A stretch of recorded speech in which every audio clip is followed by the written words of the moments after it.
Assalamualaikum warahmatullahi wabarakatuh. Kami dari kelompok 9 Perbankan Syariah C semester 5 akan membahas materi tentang karakteristik demografi, ekonomi, dan sosial budaya. Perkenalkan, nama saya Nadia Nur Soleha. Saya Vera Wahyuni. Saya Amri Spia.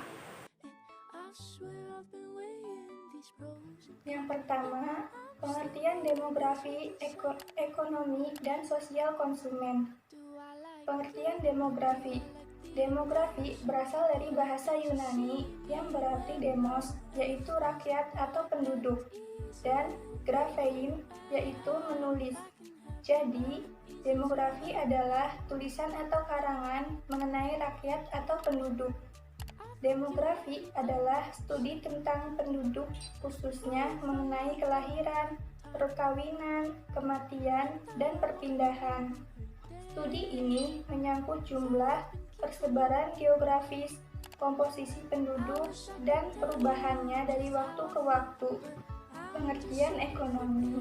Ekonomi berasal dari bahasa Yunani, yaitu oikos, yang berarti rumah tangga, sedangkan nomos yang berarti hukum atau aturan.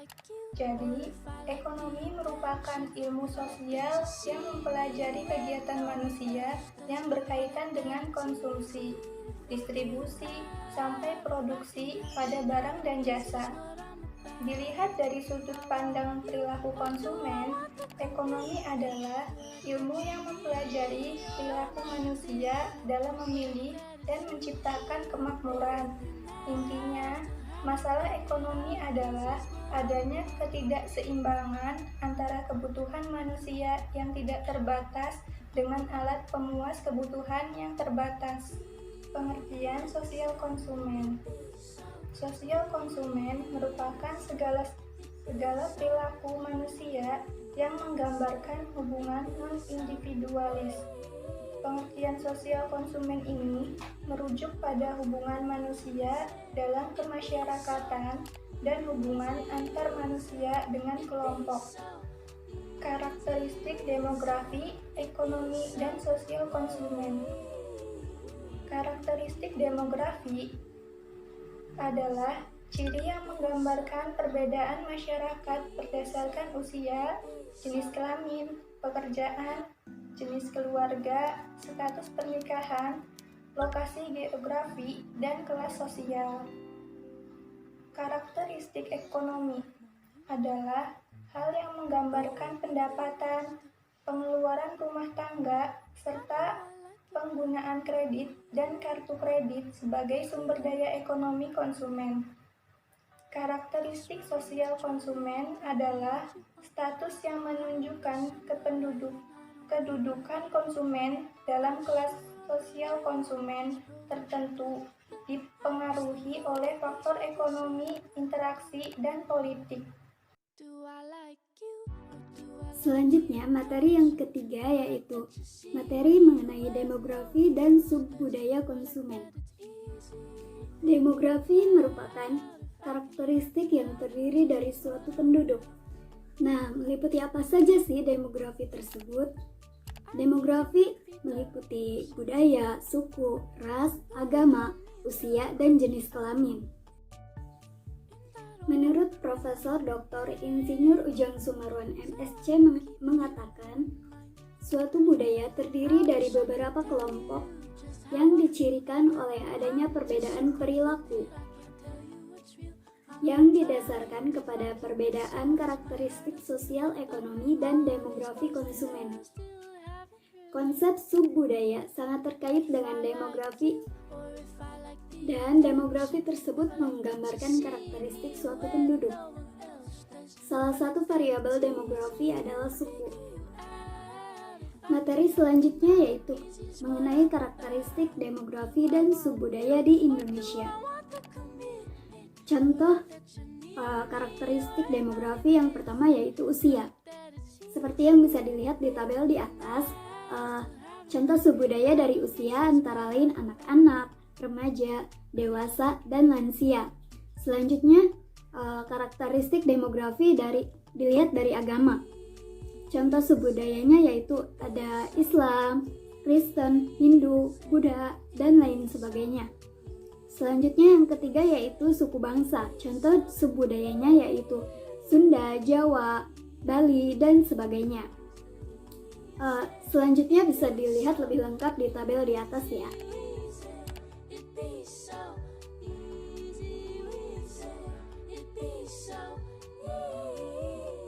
Selanjutnya saya akan menjelaskan salah satu contoh yaitu mengenai usia.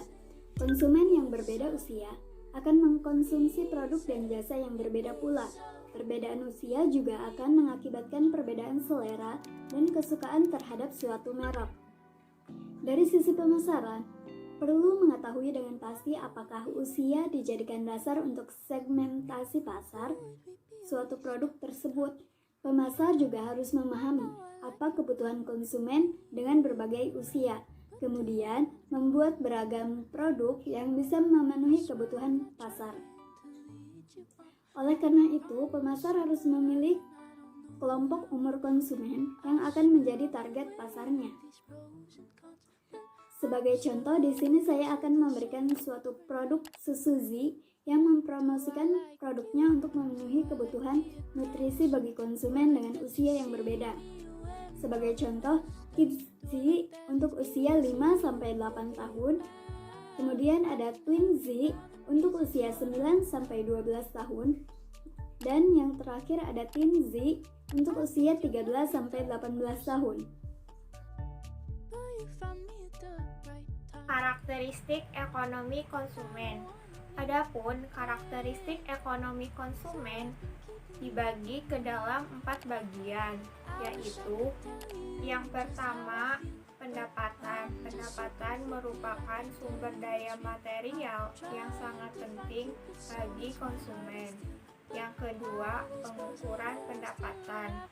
Pendapatan yang diterima oleh konsumen biasanya telah dikurangi dari berbagai macam potongan, contohnya hutang ataupun iuran. Yang ketiga, pengeluaran sebagai indikator pendapatan rumah tangga. Metode dalam mengukur pendapatan seorang konsumen yaitu dengan menggunakan pendekatan pengeluaran konsumen. Yang keempat, kredit dan kartu kredit sebagai sumber daya ekonomi konsumen. Kredit dan kartu kredit merupakan sumber daya ekonomi konsumen yang sangat penting karena kredit dapat meningkatkan daya beli konsumen dan konsumsi dari berbagai jenis barang dan jasa. Kelas sosial konsumen. Definisi kelas sosial menurut Surmawa adalah pembagian masyarakat ke dalam kelas yang berbeda, yang menggambarkan perbedaan pendidikan, pendapatan, gaya hidup, maupun nilai yang dianut. Perbedaan itu akan mempengaruhi perilaku konsumsi seseorang. Faktor yang menentukan kelas sosial. Status atau kelas sosial seseorang dapat digolongkan ke dalam 3 kategori, yaitu meliputi variabel ekonomi, variabel interaksi, dan variabel politik. Kategori yang pertama yaitu variabel ekonomi. Variabel ekonomi dibagi ke dalam 3 tahap, yaitu yang pertama, status pekerjaan. Status pekerjaan sangat menentukan terhadap pendapatan seseorang. Yang kedua, pendapatan. Pendapatan akan mempengaruhi daya beli seseorang. Yang ketiga, harta benda. Pendapatan yang tinggi biasanya diikuti oleh pemilik harta benda yang banyak. Kategori yang kedua yaitu variabel interaksi. Meliputi prestisi individu, asosiasi kelas sosial, dan sosialisasi. Kategori yang ketiga yaitu variabel politik. Variabel politik dibagi ke dalam 3 tahap, yaitu meliputi kekuasaan, kesadaran kelas sosial, dan mobilitas. If I like that you see me when no one